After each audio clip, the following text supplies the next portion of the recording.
Hey weirdos, this is Evan Jarvis with Make Oklahoma Weirder, and this is your local music vlog for the week. It is Thursday night. You should be getting this Friday morning / afternoon.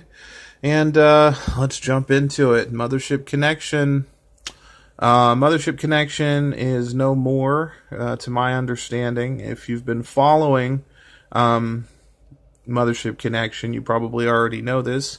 If you've been following me, you may not necessarily know what I'm talking about, but I have mentioned it a couple of times. Mostly what I've done is I've plugged their shows on my show recommendations, which you can always check out at makeoklahomaweirder.com/shows. I pick 6 shows every week or so that I think are shows worth supporting, whether they're particularly weird or outside the norm, or whether they are all ages shows. I like to support both of those. Anyway, Mothership Connection, if you don't know what I'm talking about, is a venue, or was a venue, punk venue in the Plaza District that existed in the back of Dig It, which is a sort of vintage, weird oddity boutique store that's in the Plaza District. And basically it was just a bedroom as a venue.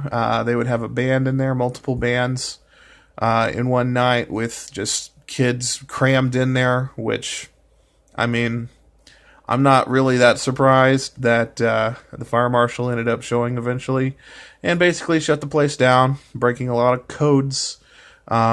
First off, it wasn't really set up to be a venue, wasn't really, the legal paperwork was not put into place for there to be a venue. All the various regulations that come with being a venue were not, met. And so, I mean, it is punk music. It's a punk scene thing. It's not really that surprising to me that all that stuff was not met. I want to say, I'm familiar with the owner of the shop, because I do have shirts that I sell there. But my understanding was that if this were to actually be a venue, the realistic person capacity was like 20 people. And if you've been following Mothership Connection, you know that there's way more than 20 people that have been going to these shows. I mean, it's packed out because it's a bedroom, literally a bedroom turned into a venue. So, yeah, that happened here recently. So we've lost that venue, and that's just kind of the way it is.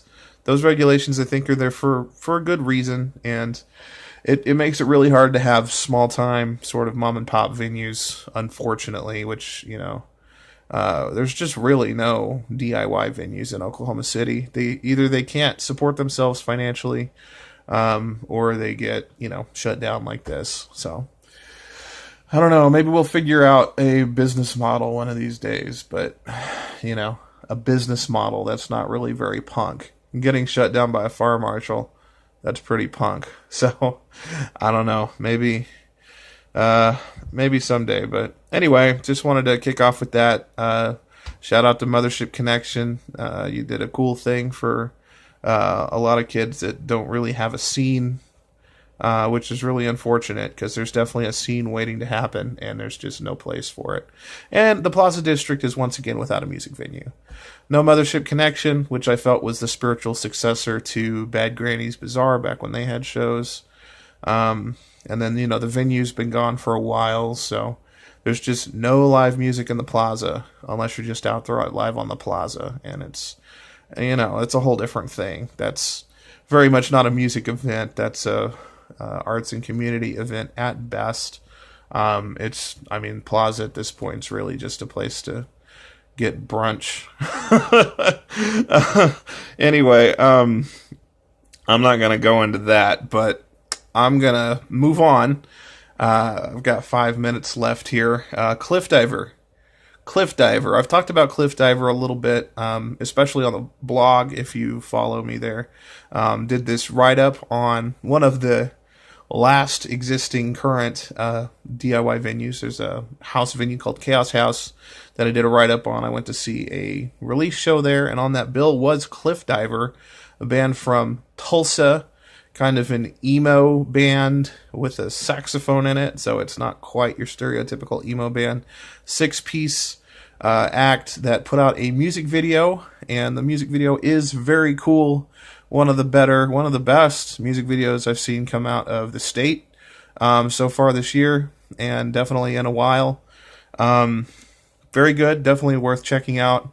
Not just because it's well shot and everything, but there's a story to it that's a lot of fun. And if you know Cliffdiver at all, you know that there's a sort of sense of humor that they kind of couch their emotional turmoil in. It's kind of like a defense mechanism thing, I think. And you get a lot of that in the video. There's a twist to the video that is brilliant. It's genius, and more people need to see this video than have. So please check out the new Cliffdiver video. Also, if you've been following Cliffdiver, you know that Cliffdiver and Ben Quad and OKC, another emo band that was on that show I wrote about, had sort of a beef online for a while. And I think it's really funny that, I don't know how intentional it was, but their sort of back and forth insults ended up kind of building up to this video where the lead performer of Ben Quad is in the video for Cliffdiver, and it's really great. I mean, it's just I'm imagining that the fans have probably just eaten this video up. It's that good. So shout out to Cliffdiver. I want to mention Oklahoma Rock Show. Oklahoma Rock Show, of course, every Friday night. It's a 2-hour block on KOSU, The Spy, which you can also listen to online. It's a great place to get caught up on new local music and local news as well. If you catch the live show, you usually get tidbits in between. And once or twice a year, they do a live show from the KOSU studios, which is in Film Row, and that is coming up tonight as you're watching this, if it's a Friday. So check that out. It's a cool lineup, and there's 6 performers, I think, that are on this bill.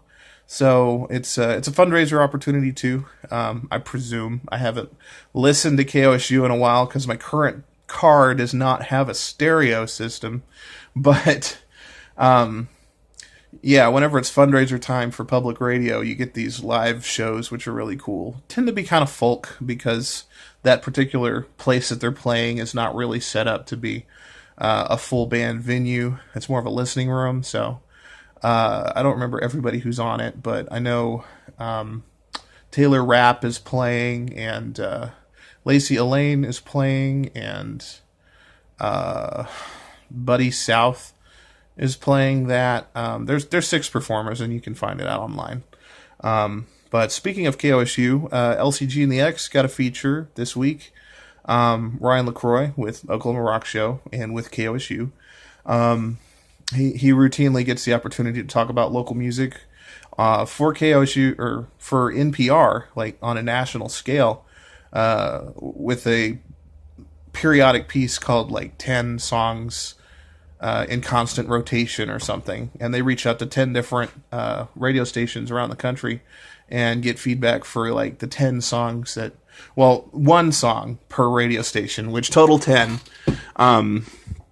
to determine, 10 really hot singles that are out right now. And a lot of radio stations tend to pick just literally just like, the thing that they're playing the most or what they're really into, no matter if it's local or national. But Ryan has always done a really good job picking local music, and he's gotten, so many artists features on a national scale with NPR because of this. Most recently, LCG and the X is the one to be featured, joining a league of people. I know Adam and Kizzy was featured last year, and Linka was featured the year before that, and so he's just always done a really good job by local artists. So shout out to LCG and the X. There's also a cool write-up he did on LCG and the X that you can read on KOSU online. I don't have time to talk about everything I want to talk about. Burl is playing tonight. Burl is playing at Opolis in Norman. It's a free show. It's Second Friday Art Walk. Always have a free show there at the Opolis every month. And they have a scratch and sniff card that they've been talking about on social media. I don't know what that means exactly. I don't know if that means that you scratch and sniff along with their shows. If so, that sounds really cool, but check it out. It's free.